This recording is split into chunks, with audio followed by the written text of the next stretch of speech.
Assalamu alaykum Farabitor darsxanasının hörmətli görmənləri, bu vaxtınlar xeyirlik bolsun. Bugün hazırki zaman Uyğur dili dərsimizin 64-cü dərsini ötümüz. Ötken saatlik dərsimizdə mürəkkəb cümlənin birinci bölük bolğan mürəkkəb cümlənin eniqlaması, mürəkkəb cümlənin alaylığı, mürəkkəb cümlə bilan addi cümlənin fərqi şundaqla mürəkkəb cümlənin türlərindən bəzilərini görüb çıxandıq.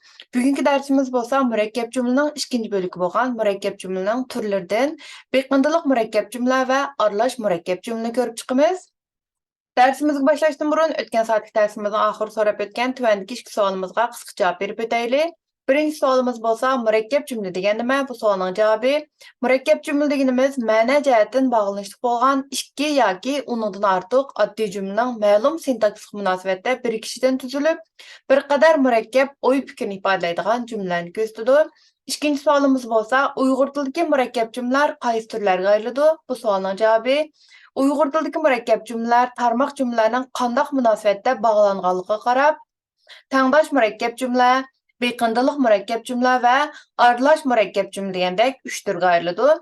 Bu dərslik münasibətlik bolğan məzmunlarını bilməkçi bolsanlar, ötken saatlik dərsimizni görüb çıxışınlarını tavsiyə qılmən. Undaqda bugünkü dərsimizi başlasaq. Bugünkü dərsimizdə ən əvvəl mürəkkəb cümlənin ikinci türü bolğan beqindiliq mürəkkəb cümlə görüb çıxımız. Undaqda beqindiliq mürəkkəb cümlə degan nima? Beqindiliq mürəkkəb cümlə deganimiz tərkibidəki addi cümlələr beqiniş və beqinduruş münasibətində özara bağlanıb gələn mürəkkəb cümləni göstərir. Beqindiliq mürəkkəb cümlə beqindurğucu və beqinğucu cümlədən tərkib tapıdır. Bəzi qrammatik kitablarda bu yerdəki beqindurğucu cümlə baş cümlə, beqinğucu cümlə bolsa beqin cümlə şəklində olğan. Ən əvvəl beqindurğucu cümləni görüb çıxsaq, beqindurğucu cümlə deganimiz beqinğucu cümləni özünə beqindurub keladigan, xəbri qrammatiklik şəkil cəhətdən mükəmməllik ega bolğan, yəni qrammatiklik cəhətdən to'liq şəkillənən tarmaq cümlələr beqindurğucu cümlə deyilir. Beqindurğucu cümlə addi cümlələrinin xüsusiyyətinə ega boludur. Beqinğucu cümlə deganimiz beqindurğucu cümləyə beqinib keladigan, xəbri qrammatiklik şəkil cəhətdən mükəmməllikə ega bolmagan, yəni qrammatiklik cəhətdən to'liq şəkillənməyən tarmaq cümlələr beqinğucu cümlə deyilir. Beqinğucu cümlədə addi cümlənin xüsusiyyətləri bolmaydı. Məsələn, bugün tuyuqsuz yağmur bək yağıb ketib, o'quvchilar maktabga kelolmadi. Bu yerdan qaraydigan bo'lsak, o'quvchilar maktabga kelolmadi degan cümlə addi cümlənin bütün xüsusiyyətlərə ega, yəni bu cümlə beqindurğucu cümlə hesablanıdı. Bugün tuyuqsuz bək yağmur yağıb ketib degan cümlə bolsa, ikinci cümləyə, yəni beqindurğucu cümləyə beqinib kelgan beqinğucu cümlə hesablanıdı. Bu yerdəki beqinğucu cümlə bolğan bugün tuyuqsuz yağmur bək yağıb ketib degan cümlə addi cümlənin to'liq xüsusiyyətlərə ega emas.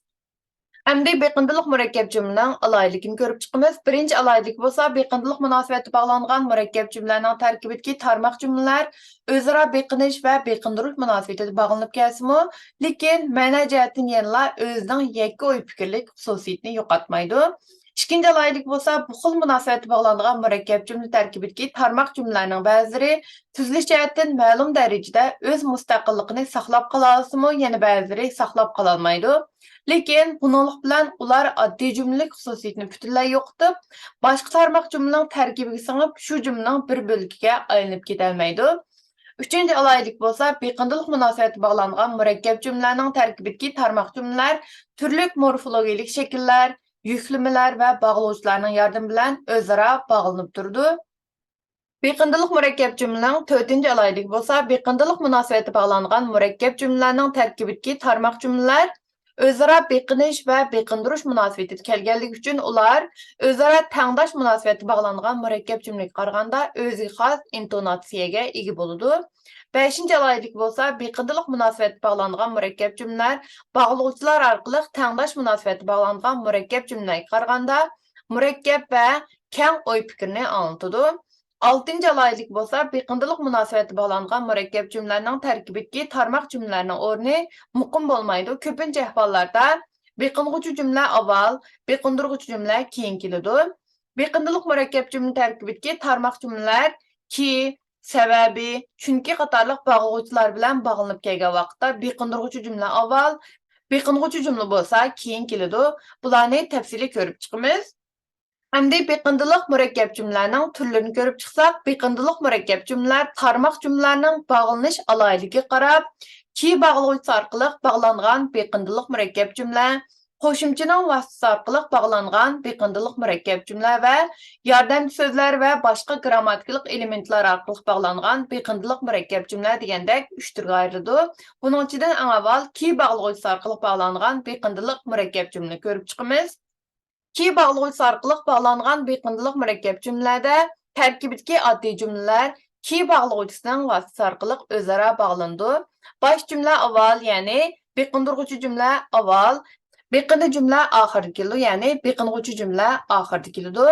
Beqindi jumla tuzilish jihatdan fikr to'liq oyoqlashgan shaklda bo'ladi. Masalan, bizning eng cho'ng umidimiz shuki, avlodlar milliy ruh bilan cho'ng bo'lsin. Bu yerdagi bizning eng cho'ng umidimiz shu degan jumla, bu jumlaning bosh jumlasi avlodlar milliy ruh bilan cho'ng bo'lsin degan jumla bo'lsa, beqindi jumla hisoblanadi. Ya'ni bu ikki jumla ki bog'lovchisi orqali o'zaro bog'lanib kelgan.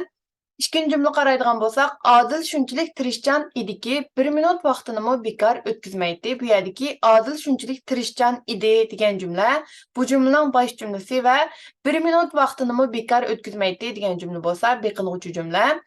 Bu taq shundaq egizki, ustidagi qarlar qish yoz ermaydi. Bu jumladagi bu taq shundaq egiz degan jumla bo'lsa, bu jumlaning bosh jumlasi ustidagi qarlar qish yoz ermaydi degan jumla bo'lsa, beqindi jumla hisoblanadi.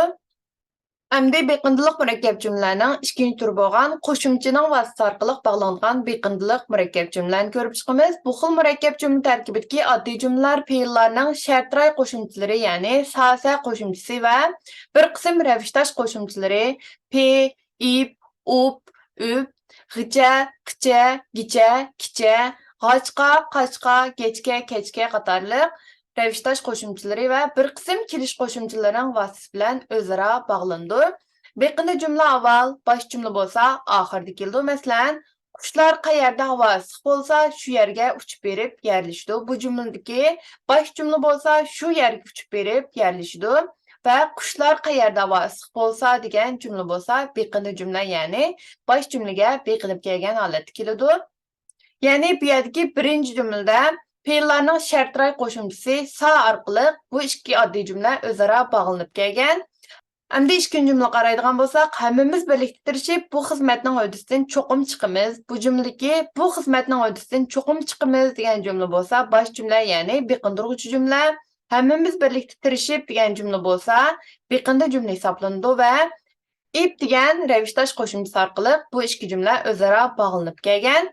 Üçüncü cümle qaraydigan bo'lsak, bekor lag'aylab yurgicha tirishib ishlagan yaxshi. Bu yerdagi tirishib ishlagan yaxshi degan jumla beqindiruvchi jumla va birinchi jumla bo'lgan bekor lag'aylab yurgicha degan jumla bo'lsa, beqindi jumla va gicha degan ravishdosh qo'shimchasi orqali o'zaro bog'lanib kelgan. O'tgan yili yomg'ir bek ko'p yoqqashqa bu yil qiziratlar bek o'xshidi. Bu yerdagi bu yil qiziratlar bek o'xshidi degan jumla beqindiruvchi jumla va o'tgan yili yomg'ir bek ko'p yoqqashqa degan jumla bilan qashqa degan ravishdosh qo'shimchasining yordami orqali bog'lanib kelgan. Eng oxirgi jumla qaraydigan bo'lsak, Adil qattiq og'rib qolganlikdan bugun maktabga kelolmadi. Bu yerdagi bugun maktabga kelolmadi degan jumla bo'lsa, beqindiruvchi jumla va oldingi jumla bo'lsa, beqindiruvchi jumla va tin degan chiqish kelish qo'shimchasining vasitasi orqali o'zaro bog'lanib kelgan. Endi beqindilik murakkab jumlaning 3-chi turi bo'lgan yordam so'zlar va boshqa grammatikalik elementlar orqali bog'langan beqindilik murakkab jumlani ko'rib chiqamiz. Bu xil murakkab jumla tarkibidagi oddiy jumlalar yordamchi fe'llar bo'lgan idi, ishkan, kan qatorliq yordamchi fe'llar va bog'lovchilar, tirkalmalar, yuklamalar va turli grammatikalik elementlarning vasitasi orqali o'zaro bog'lanib keladi. Bu xil beqindilik murakkab jumlada bo'lsa, beqindi jumla avval, bosh jumla oxirida keladi. Masalan, muallim kelgan bo'lsa-da, bugungi dars cho'qim o'tiladi. Bu jumladagi bugungi dars cho'qim o'tiladi degan jumla bo'lsa, bosh jumla, ya'ni beqindiruvchi jumla. Oldingi jumla bo'lsa, ya'ni muallim kelgan bo'lsa edi degan jumla bo'lsa, beqindi jumla hisoblanadi va idi degan yordamchi fe'lning yordamida bu ikki jumla o'zaro bog'lanib kelgan. Odam xatolik o'tkazilgan cho'qim uning bedeli bo'ladi. Bu jumladagi cho'qim uning bedeli bo'ldi degan jumla bo'lsa, beqindiruvchi jumla va oldingi jumla bo'lsa, odam xatolik o'tkazgan degan jumla bo'lsa, beqindi jumla hisoblanadi va kan degan yordamchi fe'l orqali o'zaro bog'lanib kelgan. Әті mehmon keladi deb oila bo'yicha jiddiy tayyorlik qilyapmiz. Bu yerdagi oila bo'yicha jiddiy tayyorlik qilyapmiz degan jumla bo'lsa, beqindirg'uchi jumla va oldingi jumla bilan deb degan bog'lovchi orqali o'zaro bog'lanib kelgan. Olim o'rnidan dast turdi-da, orqasiga qaramay ketib qoldi. Bu jumladagi orqasiga qaramay ketib qoldi degan jumla beqindirg'uchi jumla va olim o'rnidan dast turdi degan jumla bilan da degan yuklama orqali o'zaro bog'lanib kelgan. Bu issiqda sirtqa chiqqanidan ko'ra uyda aram olganing yaxshi. Bu jumladagi uyda aram olganing yaxshi degan jumla beqindirg'uchi jumla, ya'ni bosh jumla va bu issiqda sirtqa chiqqanidan ko'ra degan beqindir jumla bilan ko'ra degan so'z orqali o'zaro bog'lanib kelgan. Endi murakkab jumlaning 3-chi turi bo'lgan aralash murakkab jumlani ko'rib chiqamiz. Undaqda aralash murakkab jumla degan nima? Aralash murakkab jumla deganimiz tarkibidagi oddiy jumlalar o'zaro tengdoshlik ham beqinish va beqindirish munosabatida o'zaro bog'lanib kelgan murakkab jumlani ko'rsatadi. Aralash murakkab jumlalar 2 dan ortiq, eng oz bo'lganda 3 jumladan tarkib topgan bo'ladi. Bu xil shakldagi murakkab jumla hozirgi zamon Uyg'ur tilidagi murakkab jumla tipining bir qadar murakkab va eng yuqori shakli hisoblanadi. Masalan, kitoblar yaxshi asralmasa, o'ng'ayli buzilib ketadi. Uzun vaqt saqlag'il bo'lmaydi. Bu jumladagi kitoblar yaxshi asralmasa degan jumla beqindirg'uchi jumla. O'ng'ayli buzilib ketadi, uzun vaqt saqlag'il bo'lmaydi degan bu ikki jumla bo'lsa, tengdosh munosabatga kelgan va bu ikki jumla birikib beqindirg'uchi jumla hisoblanadi. Ya'ni qaraydigan bo'lsak, 3 oddiy jumlaning birikishidan bir aralash murakkab jumla hosil bo'lgan. Endi aralash murakkab jumlaning alohidligini ko'rib chiqamiz. Aralash murakkab jumlaning birinchi alohidligi bo'lsa, aralash murakkab jumlada tengdoshlik munosabat bilan beqindirlik munosabat tengli ko'riladi. Agar bu ikki xil munosabatning faqat birli ko'rilsa, u holda bu yoki tengdosh murakkab jumla va yoki beqindirlik murakkab jumla hisoblanadi. Masalan, odam ko'p bo'lsa, fikr ko'p bo'ladi, qizg'inlik yuqori bo'ladi, g'ayrat zo'r bo'ldi. Bu jumla aralash murakkab jumla va bu jumlaning ichidagi fikr ko'p bo'ladi, qizg'inlik yuqori bo'ladi, g'ayrat zo'r bo'ldi degan 3 jumla bo'lsa, tengdosh munosabatga kelgan va bular qo'shilib beqindirg'uchi jumla hisoblanadi, ya'ni bosh jumla hisoblanadi. Odam ko'p bo'lsa degan jumla bo'lsa, bu oxirdagi tengdosh munosabatga kelgan jumlaga beqindirg'uchi jumla hisoblanadi. Ya'ni bu jumlaning ichida ham beqindirg'uchi, ham beqindirg'uchi shundaqla tengdosh munosabat bir vaqtda ko'rilgan. Aralash murakkab jumlaning ikkinchi alohidligiga qaraydigan bo'lsak, aralash murakkab jumlaning tarkibida eng oz deganda 3 tarmoq jumla bo'ldi. Lekin oldingi shart shuki, u 3 tarmoq jumlaning orasida cho'qim ham tengdoshlik, ham beqindirlik munosabat bo'lishi kerak.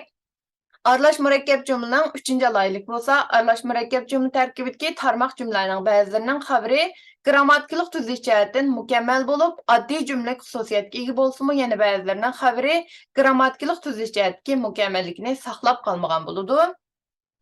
Aralash murakkab jumlaning 4-chi alohidligi bo'lsa, aralash murakkab jumla tarkibidagi tarmoq jumlalarning ba'zilari bog'lovchilar orqali bog'lansa, yana ba'zilari ba'zi morfologik shakllar orqali bog'lanadi, yana ba'zilari bo'lsa tartib va intonatsiya orqali o'zaro bog'lanib keladi. Masalan, suv bo'lsa beliq bo'lavermaydi, ammo beliq bor yerda suvning bo'lishi tabiiydir. Bu yerga qaraydigan bo'lsak, beliq bo'lavermaydi, ammo beliq bor yerda suvning bo'lishi tabiiydir degan ikki jumla tengdosh munosabatga kelgan va suv bo'lsa degan jumla bu ikki jumlaga beqindirg'uchi jumla hisoblanadi va bu jumla qaraydigan bo'lsak, ammo degan so'z bilan bog'lanib kelgan va shundaqla ig'iz tilida intonatsiya va yiziqda bo'lsa, tinish belgilari orqali o'zaro bog'lanib kelgan. Ikkinchi jumla qaraydigan bo'lsak, o'rganishda yaxshi bo'lsang, ideyada yaxshi bo'lsang, axloqiy fazilatda yaxshi bo'lsang, cho'qim yaxshi odam bo'la olaysan. Bu jumladagi cho'qim yaxshi odam bo'la olaysan degan jumla beqindirg'uchi jumla hisoblanadi va o'rganishda yaxshi bo'lsang, ideyada yaxshi bo'lsang, axloqiy fazilatda yaxshi bo'lsang degan 3 jumla bo'lsa beqindirg'uchi jumla va bular bu 3 jumla o'zaro tengdosh munosabatga kelgan va bu yerga qaraydigan bo'lsak 4 jumla o'zaro ham intonatsiyada ham shart rayi bo'lgan sa qo'shimchasi bilan o'zaro bog'lanib kelgan.